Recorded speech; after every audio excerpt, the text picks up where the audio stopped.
CNN broke the news that some of Clinton's top aides, including Huma Abedin, seen right here, have already been pulled in for questioning. Here's how Clinton responded when she was asked earlier this week about whether she had been contacted by the FBI for an interview. No, I've got to just ask you whether, since you last mentioned this to my colleague Chuck Todd in April, have you been contacted or your representatives been contacted by the FBI to set up an interview? No. No contacts there? No. Any indication that your private server was hacked by foreign hackers? No, not at all. All right, let's get right to CNN Justice reporter Evan Perez. So, Evan, Republicans are using that as ammo, but we just spoke to Brian Fallon the last hour, and he addressed those comments, saying that they're not misleading. What did he say? That's right, Pamela. He dismissed these comments. He says that the Republicans are simply trying to grasp at straws to create a new controversy. Take a listen to how he put it.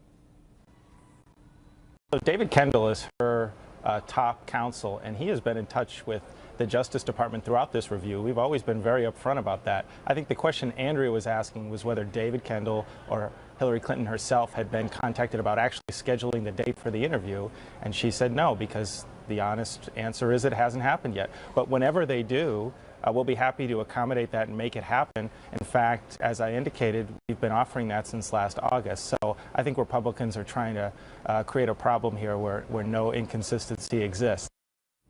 And Pamela, we expect that interview with the FBI will be coming very, very soon, probably in the next couple of weeks.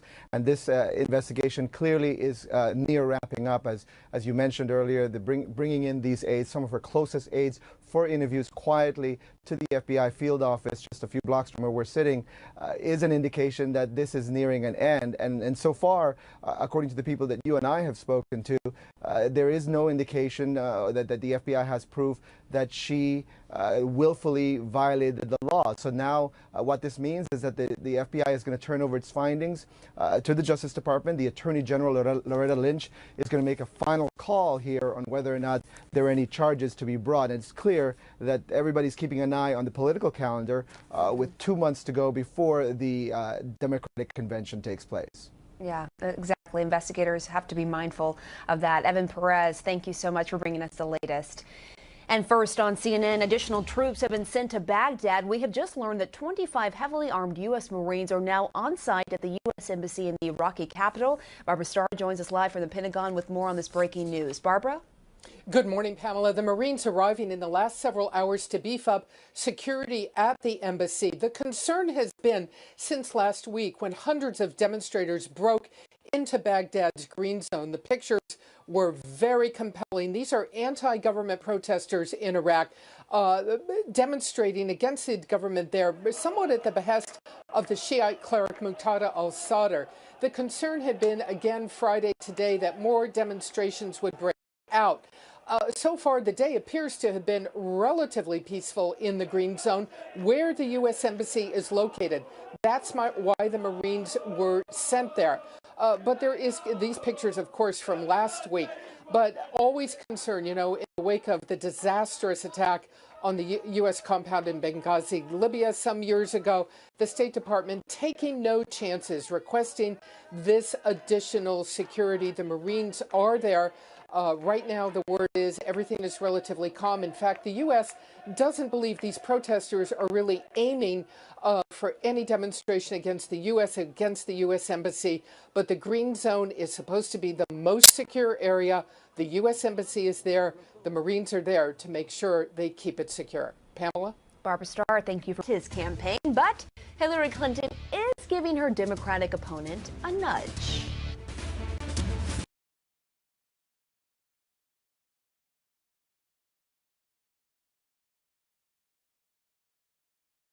Paterno, an insurance company involved in a lawsuit with the university, is now claiming Paterno knew his assistant, Jerry Sandusky, was molesting children as early as 1976. That's more than a decade before what was believed to be the first known incident of abuse by Sandusky. And this morning, Canadian officials are leading a convoy with hundreds of cars through a fire-ravaged town in Fort McMurray, Alberta. A helicopter is flying above them to help track the flames, and they're trying to get men, women, and children who had been trapped north of that fire to emergency services just south of it. We will find out today if London, England makes history by electing the first Muslim mayor of any major European city. That's after an unusually bitter race between Labour candidate Sadiq Khan, son of Pakistani immigrants, and Conservative candidate Zach Goldsmith, son of a billionaire. Goldsmith has been accused of using, quote, vile race politics during his campaign.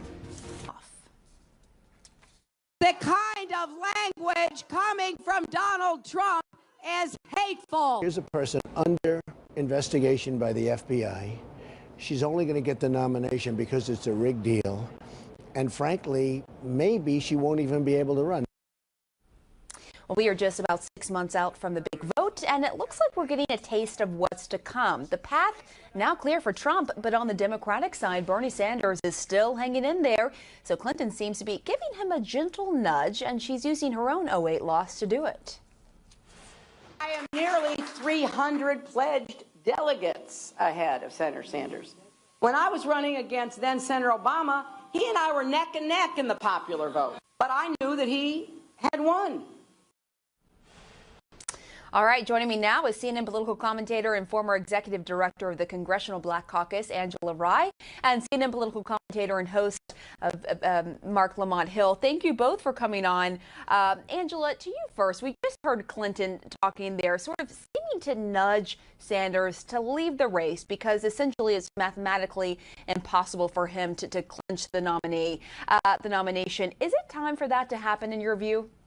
It's not. And I actually didn't hear her say it in that way. I think that she is telling him what is mathematically plausible at this point. And I think that it's something that we all know and can see as well. The reality of this is, just as she talked about, in 2008, when it was between Barack Obama and Hillary Clinton, she stayed in the race through June. And I think that you have the same situation here. There were some tougher races up front, and even on the back in 2008, she was winning elections that, of course, were challenging and in some ways even embarrassing for Barack Obama's campaign, when it's clear that he's going to be the nominee, but he's still losing races to Hillary Clinton. You're going to have the same situation coming up, both most likely on this upcoming Tuesday and the Tuesday following, with Bernie Sanders likely to win. But it is going to be very challenging for him to clinch the nomination at this point. But I don't hear her nudging him out at all, and he shouldn't get out. What do you hear, Mark? Do you think she's nudging him out right there with her comments? Yeah, I hear a slight nudge. I mean, she said, look, when I was running against Barack Obama, it was close, and I eventually had to accept that he won. Essentially, she's saying Bernie should accept that she won. Now, when you see nudging on the Republican side, it's a very different thing. Trump was like, you guys are losers, you need to go. Hillary Clinton is not saying that, and I don't think that she'll beat up on Bernie Sanders for staying in, but I do think she would prefer to be able to direct her attention entirely to the Republican field if she thinks she's going to win. But Bernie Sanders has an important point here. He says, look, the pledged delegates are closer than people want to suggest, and the reason Hillary Clinton is above the number, above the bar, is because of super delegates, and that is an unfair system, and fundamentally, that's what he wants to address. He wants to address the unfair system, and he's also hoping and holding on to the hope that at convention time, super delegates will say, you know what, we're going to make a different decision. All right, and let's look at the general election, Angela, just hypothetically. Let's say it does come down to Trump and Clinton. How much is Bernie Sanders staying in the race right now hurting Clinton? Will it matter 3 or 4 months from now or not? I don't think it will, and I actually really believe, to my core, that Bernie Sanders staying in the race simply strengthens Hillary Clinton in her ability to run against Donald Trump. We know that the attacks that he will launch will be brutal, they will be unfair, they will be deceptive, and I think Bernie Sanders staying in with his more than fair critiques actually helped to strengthen her ability to fight against someone who is really very challenging and in some ways gins up all type of hateful people and their willingness to support Trump in this country. So I think Bernie Sanders staying in is helpful to Hillary Clinton. I think that it only will advance her ability to fight against Donald Trump in the fall. All right, let's look at some approval ratings that have come in about President Obama. According to a CNN poll, he is now at 51%. Mark, how important is this heading into the general election? How much does this help, considering Hillary Clinton for several months now has been saying that she's going to carry on President Obama's legacy if she's in office?